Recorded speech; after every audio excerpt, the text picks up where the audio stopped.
அப்படி இருக்கும்போது இவங்க என் பக்கத்தில் உட்காரவோ பேசவோ பயப்படுவாங்க. மீறி வந்தாலும் எங்க கோட்பாடு வேற. நாங்க தனித்தமிழ் ஈழம், அது தவிர எங்களுக்கு வேற தீர்வு இல்லைம்போம். எங்களுக்கு ஒரே கொள்கை மொழி தமிழ் தான்போம். பயிற்று மொழி தமிழ், ஆங்கில கட்டாய பாடமொழி.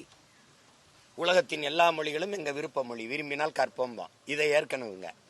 ஆடு மாடு வளர்த்தல், வேளாண்மை செய்தல், பட்டுப்பூச்சி வளர்த்தல், நாட்டுக்கோழி வளர்த்தல், இதெல்லாம் அரசு பணின்னு நான் மாத்துவேன்.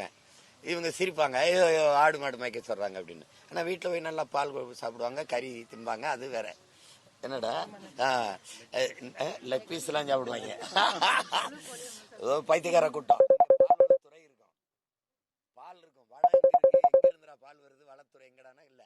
கால்நடைத்துறைக்கு ஒரு அமைச்சர் இருப்பாரு, கால்நடை எங்கன்னா இருக்காது. அது மாதிரி சில கோட்பாடுகளோட நம்ம உடன்பட முடியாது. நீங்க ஊழல் லஞ்சத்தை ஒழிக்கணும்னு நினைக்கிறோம். ஆனா இதுல எந்த கட்சியோட சேர்ந்து உழைப்பீங்க? நீங்களே சொல்லுங்க. இவங்க எல்லாரையும் ஒழிச்சா தான் அதை ஒழிக்க முடியும். உண்மையா இல்லையா சொல்லுங்க. நான் வாக்குக்கு காசு கொடுக்க மாட்டேன், அவங்க காசு கொடுத்தா தான் வெல்ல முடியுங்கிற நிலைப்பாட்டை கொண்டவர்கள். நான் 36 லட்சம் வாக்கு 1 ரூபா கூட கொடுக்காம பெற்றிருக்கேன். இன்னொரு 36 லட்சம் கூட்டிட்டேன்னா நான் ஓடிடுவேன். அப்ப மக்களுக்கு இந்த புள்ள வென்றுவான் அப்படின்னு நம்பிக்கை வந்துடும். நீங்க காசு கொடுக்கும் போதே ஊழல் லஞ்சத்துக்கான விதை அங்க ஊண்டப்பட்டது. எந்த கேள்வி நீங்க என்கிட்ட கேட்க முடியாது. ஏன்னா நீங்க காசு வாங்கிட்டு தான் வாக்கு செலுத்தி இருக்கீங்க. இப்போ இந்த ரோட்டை ஏன் போடுறேன்னு சொல்லிட்டு போடலன்னு இவர் சட்டையை பிடிச்சி நான் கேட்க முடியாது.